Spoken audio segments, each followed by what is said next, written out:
एक समय की बात है जब बादशाह अकबर का परचम पूरे विश्व में फैलने लगा था। उसी दौरान तुर्किस्तान के बादशाह को अकबर की बुद्धिमत्ता की परीक्षा लेने की सूझी। तुर्किस्तान के बादशाह ने अपने दूत को संदेश पत्र देकर कुछ सिपाहियों के साथ दिल्ली रवाना कर दिया।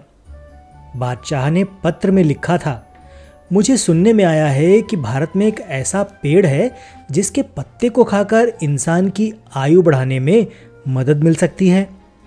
अगर ये बात सच है तो मेरे लिए उस पेड़ के कुछ पत्ते जरूर भेजें। जब अकबर ने उस पत्र को पढ़ा तो वो सोच में पड़ गए। इस चिंता से उबरने के लिए अकबर ने बीरबल का सहारा लिया। बीरबल की सलाह पर बादशाह अकबर ने तुर्किस्तान से आए सिपाहियों और दूत को कैद करने का आदेश दे दिया। सिपाही और दूत के कैदखाने में कई दिन बीत जाने के बाद अकबर और बीरबल एक दिन उनसे मिलने गए। अकबर और बीरबल को आते देखकर वो सोचने लगे कि उन्हें रिहाई मिल जाएगी, लेकिन ऐसा नहीं हुआ। बादशाह अकबर जब उनके पास पहुंचे तो उन्होंने दूत से कहा, जब तक इस किले की एक दो ईंट गिर नहीं जाती तब तक आप लोग को आजाद नहीं करेंगे हम। ऐसा होने तक आप सभी के लिए यहां खाने पीने का पूरा इंतजाम किया जाएगा। इतना कहकर बादशाह अकबर और बीरबल वहां से चले गए।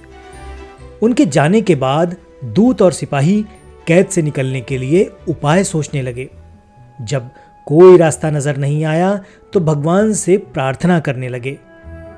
जल्द ही उनकी प्रार्थना रंग लाई और कुछ दिनों बाद अचानक तेज भूकंप आया और भूकंप के कारण किले का एक भाग टूटकर गिर गया। इस घटना के बाद दूत ने अकबर के पास किले की दीवार गिरने की खबर भिजवाई। ये खबर सुनते ही बादशाह अकबर को अपना वादा याद आ गया और उन्होंने तुर्किस्तान के दूत व सिपाहियों को दरबार में प्रस्तुत होने का आदेश दिया।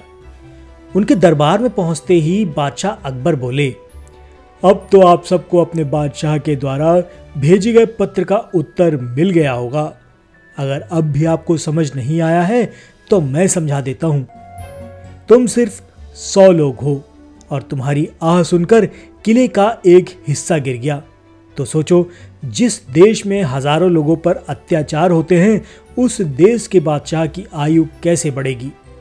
लोगों की आह से उसका पतन तो निश्चित है। हमारे भारत देश में किसी गरीब पर अत्याचार नहीं होता। यही होता है आयुर्वर्धक वृक्ष। उसके कुछ दिन बाद बादशाह ने उन सभी को उनके देश भेज दिया और रास्ते में होने वाले खर्चे के लिए कुछ पैसे भी दे दिए। दूत ने तुर्किस्तान पहुंचकर भारत में घटित सारी बात विस्तार से बादशाह को बताई। अकबर और बीरबल की बुद्धिमत्ता देखकर तुर्किस्तान के बादशाह ने दरबार में उनकी काफी प्रशंसा की। तो दोस्तों, ये तो थी आज की कहानी। ये कहानी हमें सिखाती है कि सभी के साथ प्रेम से रहना चाहिए और कमजोर पर अत्याचार कभी नहीं करना चाहिए। साथ ही वही देश तरक्की करता है जहां प्रजा सुखी रहती है।